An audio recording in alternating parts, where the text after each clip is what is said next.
Hi guys, welcome back to TJM, the XJ8. We did some more work on it today and we progressed with a fair bit of stuff on it. We found some ugly stuff and we found some not so ugly stuff, so let's have a look what we did.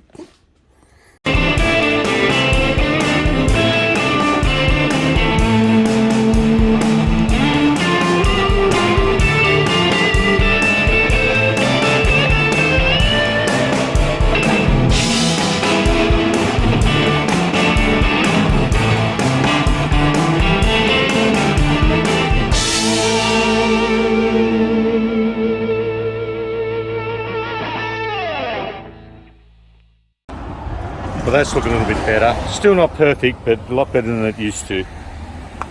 Oh, the boot looks like it's been carrying diesel truck engines in it for the last 20 years. Just unwrapping my new bumper, and can I tell you, they've wrapped it pretty well, so we'll get it all off to see what it looks like.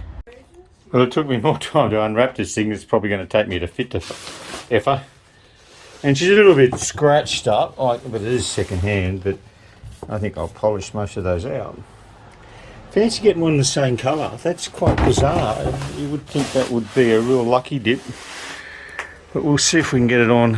What turned out to supposed to be an easy job has been a real bastard trying to get this rear bumper off. You see those bolts, the nuts sort of just cold welded into the plastic, but because it's 24 years old, they're rusted, and no way in the world that was going to come off there. So I had to cut that. You physically could not get this bumper off if you had to save it and put it back on again because of that.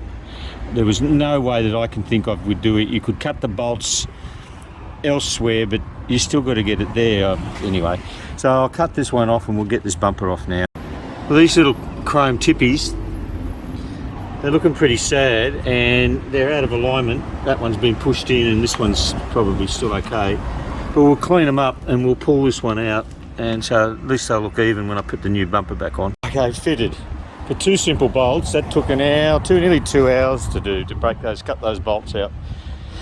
Made a real mess of it. I've still got to connect up the reverse beeper sensors, but I'm not going to do that right now. All good. Just going to take the front wheel off and have a look, see if we can find out where that rattle is. But whoever put these wheels on last, tyre service, they've used a hammer gun and they were so tight, so tight. I've had to use this wrench and stand on it to get them off, but I've loosened them all off. I don't know why they have to have them that tight. It's way beyond the specification.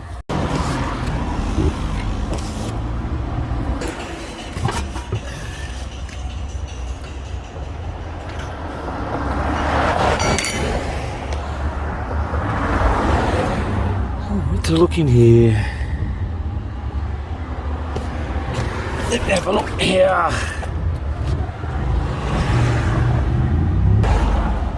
It's really quite rusty. There's plenty of pad though.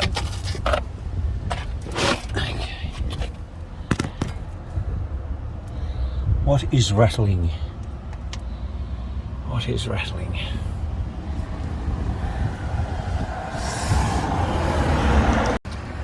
Well, there's nothing that really seems remotely worn. I thought it might have been that, but that's not that. Maybe it's coming from the other side more than this side. Upper control arms, they're alright. They're new ball joints, upper and lower, I think. Newish. It's pretty okay in there. Sockets have been replaced at some stage. I don't know how old they are, but how about lower control arms? Let me put this down. I can't find anything that's remotely worn in there that could be causing that rattle. I'll have to go and have a look on the other side. Definitely no movement in that wheel in any way.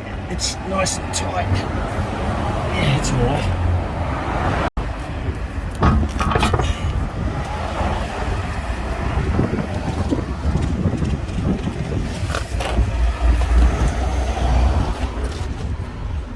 It's going to be hard to check.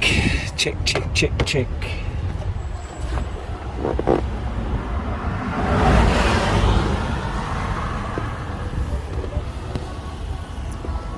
Something's rattling in there. Here's my rattle. It is sway bar link. She's worn right out. Oh, that's good. That's not going to cost me much to get them fixed. I'll order some right away.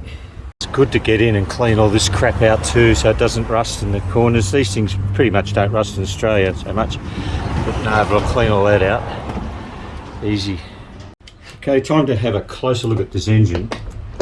First of all, we'll take off the air intake and just have a look at the throttle body. So that needs a clean. We'll do that to start with.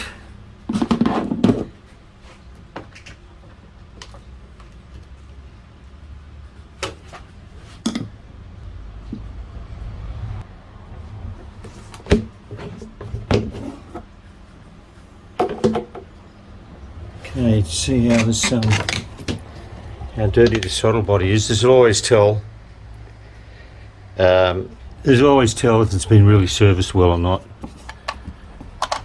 and it's really dirty. Got some light going. Can I get it open from that side? It's really dirty. It hasn't been cleaned for a while, so we'll get some carburetor cleaner into that. And let's have a look at the real part of the engine. Gentle with these because they're really fragile. That one's already broken.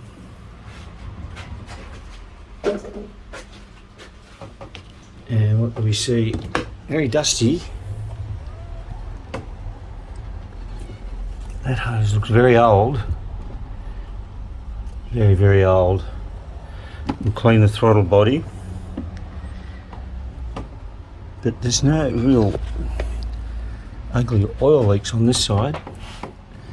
A bit of red coolant coming out, weeping from those hoses. I don't know why that's red, but that's soft and that's not going to last. I wonder how I can get to that down there.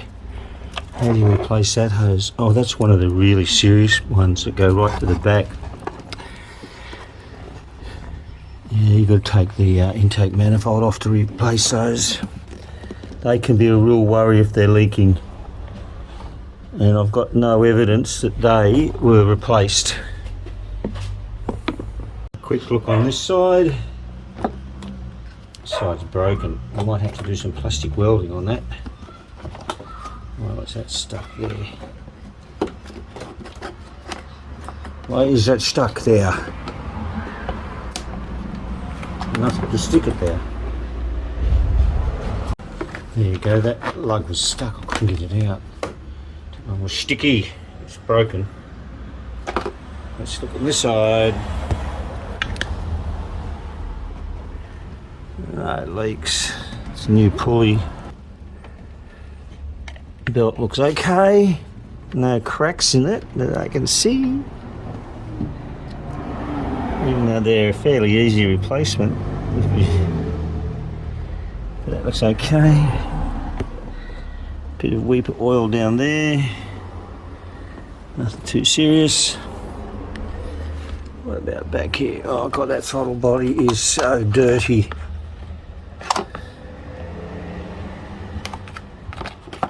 Yeah, nothing like a good clean or fix up. Got a red coolant there. Interesting. Okay, let's have a look at the air conditioning, see if there's any leaks.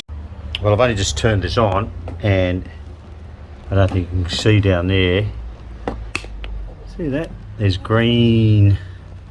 There's little speckles there, that's green. So we've got an aircon leak back there somewhere. It's probably from the TX valve, which I don't know where it is, without taking the covers off it. So we know we got a little leak there, it's a bit of a blow. I'm now looking down at the compressor and I see no green at all. Bit hard to see, guys, sorry. Yeah, no green at all. So that seems to be all nice and clear. Can't see the inlet and outlet pipes, but we know we probably need a new TX valve. I've just pulled the cover off to have a look where that air conditioning leak is, and it's coming from the return line, and it's also a worry because that's one piece that goes into the firewall, which you can't. And oh yeah, oh no, oh. Okay, yeah, you can get it from there, I think.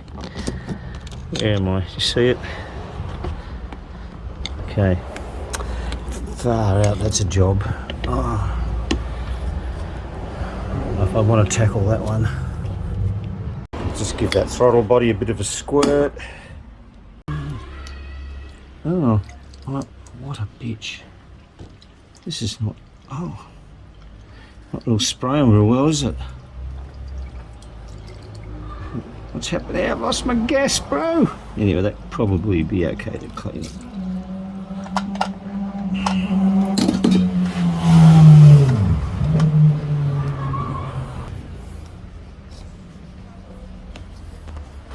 Well, that's looking a lot cleaner. Check the air cleaner. Air filter, sorry. Oh, it's dirty, it's not disgusting. Give it a bit of a clean out. Bit of crap on that side though. Give that a clean. Another thing I've got to fix is my clock globe is blown. I hate that. That's a real pet aversion of mine. I have to fix that. It's one of the priority things for me to fix. Plus upgrade the these instrument globes because they're not working. I think only one's working there. And look, I don't think anyone's ever smoked in this thing. It's brand new. This keeps popping up all the time. These are so flimsy, but it's working. Just a bit worn. So I've got a plan for this. Watch this space. I've checked all the lights, etc. All the electricals are working nicely. She's got a pretty shape, isn't it? Except for the paint, she's a pretty car. I have to say I'm really starting to fall in love with these X308s again. This will be my fourth I've owned. I've had a couple of 4 litres, a couple of 3.2s. Not as in bad a condition as this, but I paid a lot more money for them back then. The X308 environment, it's a pretty nice environment to be in, isn't it? It probably doesn't beat my X350 environment, but it is like 15 years older in styling, or a bit more. But she's still lovely. As I said, I'm falling in love with these things again. The question is, how much do I spend on it? What do I do with it? Do I keep it? Do I sell it? I'll probably just do it up a bit and sell it because I can't have too many Jaguars floating around. There's always another project happening. But yeah, no, she's a lovely car. Yeah, she's a really, really nice example. But the paint's the issue. I probably just will paint it. Even though it might not be economically viable to do so, I'm just going to still paint it, I think. Well, I would have liked to have done more on that today, though it's the weekend and the Jagman has some pressing domestic necessities that he has to attend to. So I didn't get a lot of time with it, but it's looking good. I will have to change all those valley hoses eventually, but Rome wasn't built in a day, so it's not that urgent at the moment. But one thing I did find, and remember we talked about whether my old girl was at Nickel or a steel bore, and they changed around August 2000. Well, they changed it August 2000 and 2000, and mine build date is August 2000. So I looked it up, and I just had to verify engine numbers, and unfortunately, we'll go to it. I found this on a couple of places on the web. The 18th to the 8th is when they actually changed the from steel. But so, and then I compared the engine numbers, and mine is a Nickel bore. But there you go. I've done 275. Well, that car's done 275,000 kilometres on it with Nickel bores. We never really did have a sulphur problem in Australia. I knew that from doing research years and years and years and years ago. And also, it would have had the older timing chain tensioners in it, because I think that change was exactly the same date as the steel bore chains. Don't quote me. And so that's why at about 120,000 kilometers it did have new chains and new tensioners, so they'll last forever, as far as they'll last the life of the car anyway. Anyway, bit of a short one, but thanks very much for watching, guys. And if you did like the video, please give it a thumbs up, and don't forget to tell your mates. And if you want to leave a question or a comment down below, I love hearing from you guys, and I'll catch you on the next one. Cheers.